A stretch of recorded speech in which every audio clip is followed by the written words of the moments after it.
Lucas Kapitulo 19.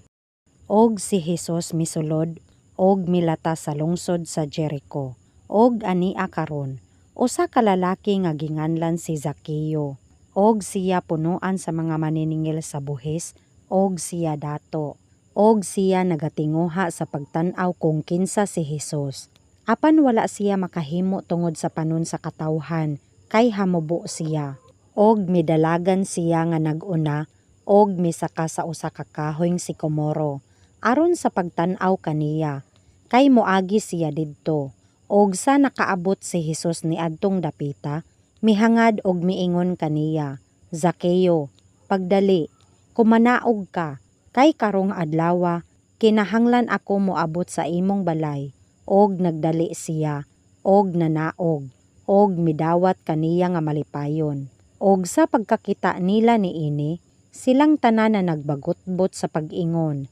Misulod siya sa pagpuyo uban sa usa ka tawo nga makasasala, og mitindog si Zaqueo, og miingon sa Ginoo, ania karon, Ginoo, ang katunga sa akong kahimtang ihatag ko sa mga kabos. Og kung ako nakalimbong sa bisan unsa kang bisan kinsa, ginauli ko sa upat pa kakapin. Og si Jesus miingon kaniya, karon, miabot ang kaluwasan dinhi niining balaya, tungod kay siya anak usab ni Abraham, kay ang anak sa tawo, mianhi sa pagpangita, og sa pagluwas ni adtong nawala.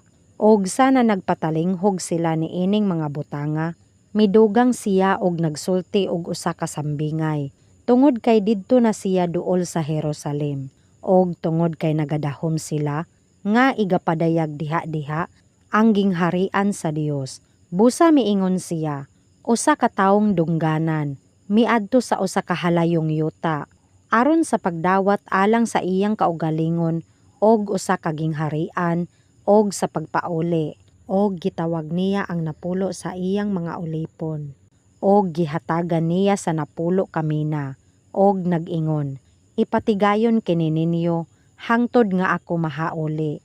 Apan ang iyang mga katagaylungsod na nagdumot kaniya, og gipadad-an og usa ka tugon sa ulahin niya sa pag-ingon, dili kami buot nga kining tawhana, maghari kanamo.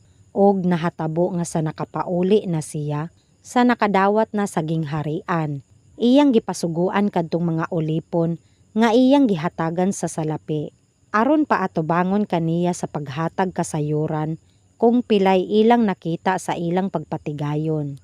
Og ang nahauna miabot sa atubangan niya,